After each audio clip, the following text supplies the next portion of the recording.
Hypermobile Ehlers-Danlos syndrome is a rare genetic connective tissue. Not rare though.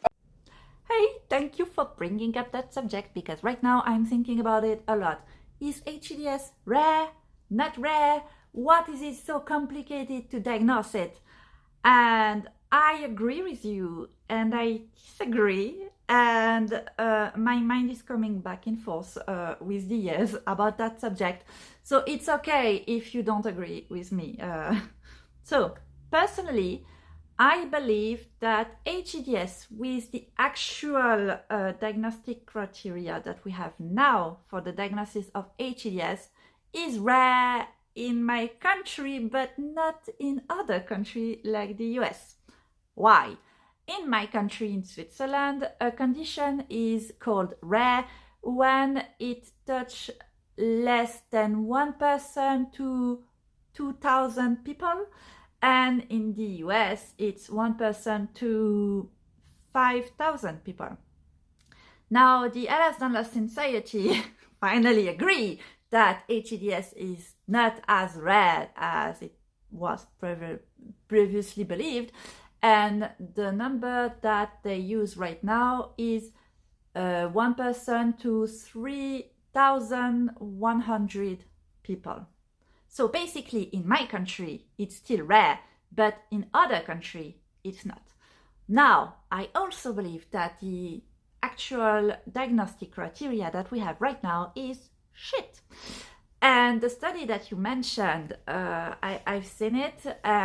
It makes sense to me. I don't believe it's that rare because I still believe there's some people diagnosed with HSD or other type of hypermobility that don't have hypermobile Ehlers-Danlos syndrome, but something else that we don't know yet.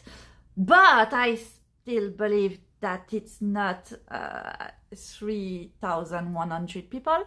So I believe it's still less rare than the actual number that we have now. But I'm not sure if it's that much less than 2,000. So that's why I believe it might be rare, but meh-ish right now. About why it's so rarely diagnosed. I understand that EDS is not as much known as other conditions. Okay. But I have another theory about why it's not that much diagnosed right now, as well as HEDS. I've come across to really look into the diagnostic criteria of Ehlers-Danlos and HSD. Now we have 13 forms of Ehlers-Danlos syndrome. Someone who doesn't know anything about Ehlers-Danlos syndrome and who has to study that would be, okay, 13 form, they have a lot of similarity, but also not. Also, there's a form that doesn't have the word Ehlers-Danlos in it, but still is one of the 13 forms of Ehlers-Danlos. That might be complicated to apprehend. And even though they would just maybe look into the hypermobile type because it's the most common form, maybe they would have cold feet and say, I'm not sure that I want to study that. Now, HEDS, that is often diagnosed when you have a lot of EDS symptoms, but not enough to match the HEDS diagnostic criteria. And you can have a diagnostic of HEDS. Why is there 4 types of HEDS? I'm not sure. That doesn't make a lot of sense to me. I feel there should be only 1, maybe 2. Maybe 2. Those who match the Batten scale and who doesn't. Maybe. There's also now diagnosis for people who have hypermobility but don't have any other symptom. And looking at my computer screen, there's 3 different diagnoses for asymptomatic hypermobility, depending on where your hypermobility is in your body. And also, there's no diagnosis for kids, since now kids cannot be diagnosed with HEDS thanks to the big doctors working with the EDS Society.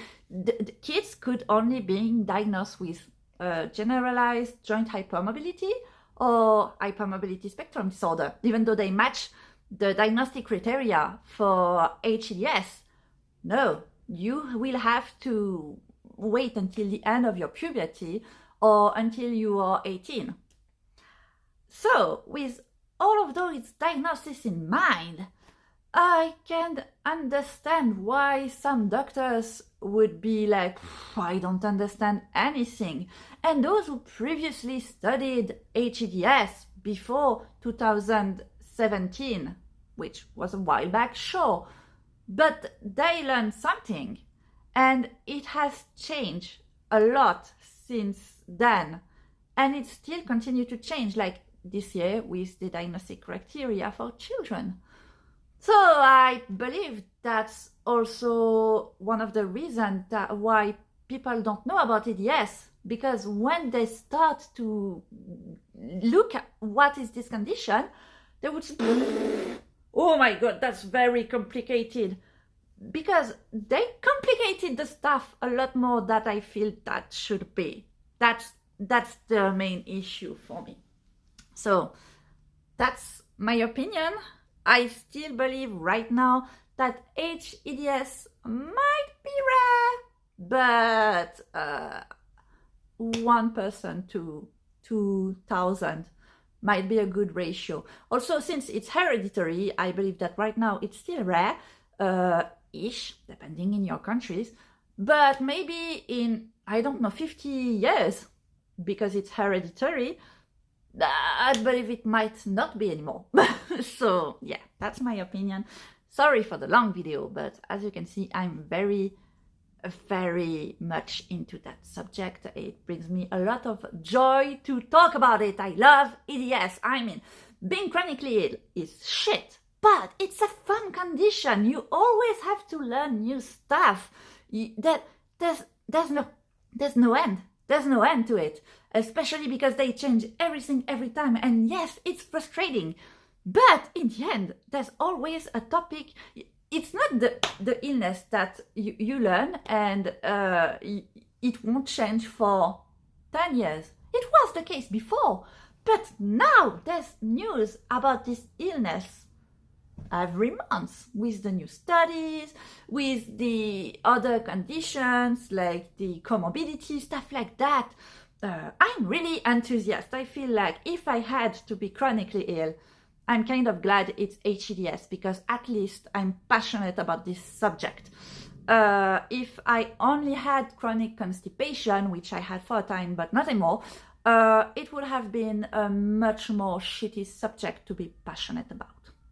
Yeah, I'm sorry. That's just me. I'm a weirdo. Okay, bye.